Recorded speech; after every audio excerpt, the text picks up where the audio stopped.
What is going on, everybody? My name is Japes, and welcome to another episode of My Path to Power. Doing a little bit of club maintenance. Got to get the contracts and all of that good stuff sorted out so that we can play another season's match. I did mention and upload a second episode yesterday that was very late. YouTube was extremely buggy, and I'm not exactly even sure what time it uploaded. So I'll leave a link to the full playlist down in the description below. This is the only goal of this match. He manages to score, deflects in on the inside, and Royce and Podolski up top were far too fast for my defense to keep up with. He was a subscriber. He sent me a message after the game, said I didn't really deserve that. Neuer played out of his mind for him, out of this world.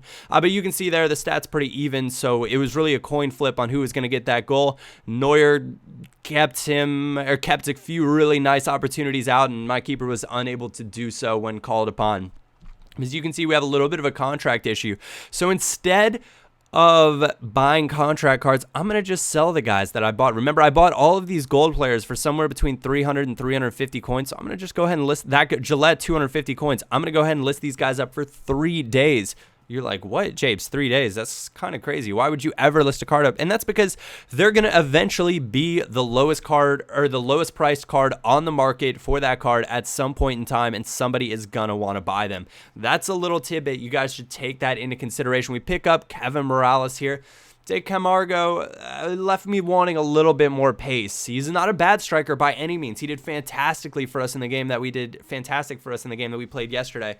But picking up Morales adds a whole different dimension. He's the type of player that I tend to like a little. Well, I don't necessarily need 88 pace. Somewhere in the high 70 pace is always nice to have, but it's the 85 dribbling that really does it for me. The ball control and the ability to do clever things in and around the box area and create opportunities. What I'm doing right now is I'm throwing some bids on before I go to bed at night.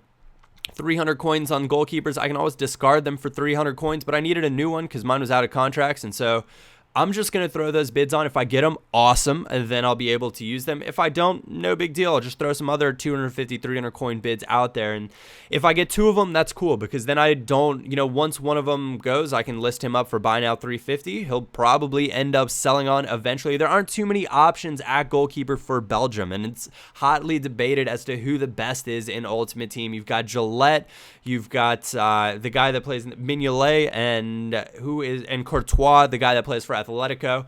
Those are really the 3 goalkeepers that you can get for Belgium, and everybody's got their own preference. Each one of them has their own issue, and so people are always looking to pick up one of them or more of them. Mignolet also sells. He's a BPL keeper. He's not really that bad, and he's a decent cheap option in net. So these are all things to take into consideration when you're thinking about trading cards, thinking about buying cards. They're just going to pick up a rare bronze contract for 150 coins. No reason to get a gold contract. It's not going to do anything more for me, especially when I'm going to play it on Body Banga.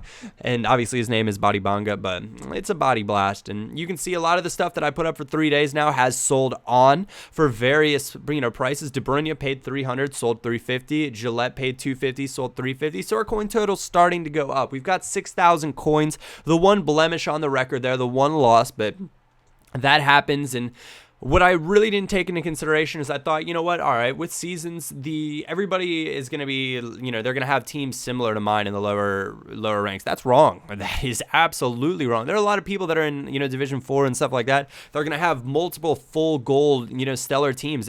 Because you're in Division 4 doesn't mean you're going to have a bad team. And so my team, it needs the upgrades. And that's what I'm looking at doing right now. I really want to get Jan Vertonghen and Fellaini to really solidify the spine of my team in the core of the parts. So I'm looking to do that coming up here very, very soon. We're looking for not necessarily a new right forward, but Body Banga is getting tired, and I don't really have another option at this point in time. I picked up Dres Mertens as an option to sub off for Hazard every so often when I need to, but Body Banga is going to need a sub. He's already at 85 fitness going into this next match, and that's going to leave him very, very low and possibly an injury worry. And what I mean by an injury worry is if your players get low enough on Ultimate Team, I think their chance of getting injured increases. Come up against Real United, very nice Serie A team, 4-3-2-1. And I actually controlled the heck out of this match. You're going to see, I'm not going to show any goals because there weren't any, but I was able to get plenty of chances like this one where it was just like, how have I not scored a goal yet? This is starting to get a bit ridiculous. And the ensuing corner kick, lovely little diving header. I've talked about it on corners before, left trigger, right trigger, and run towards the ball, and then use right bumper to head the ball because it keeps it low. It decreases the chance that it's going to go over the net. But he decides he's had enough and he's going to be quitting out. Anyways, want to say thank you all for watching. If you did enjoy this episode, a like or thumbs up is always greatly appreciated. Other than that, my name is Japes, and I will catch you all next time.